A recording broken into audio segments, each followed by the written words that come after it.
Ano ang tanong mo? Ano tinanong mo? Sabi ko kung ano yung bembang.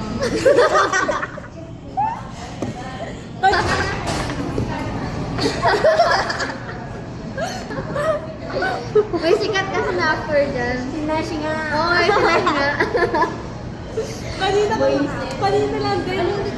Kanina ko lang din nalaman kay Ate Jose. Sabi ko, alam mo yung sa notes, yung sa ano, yung sa prom? Yung sa IG?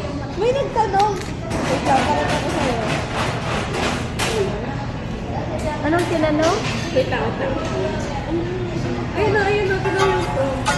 Sino yung prom? Okay, ano, binasa ko na muna.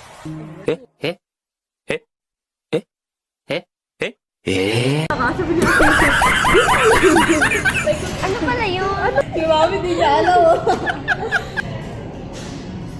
Smile on the confusion na lang eh. Oh, now alam mo na. It's a number.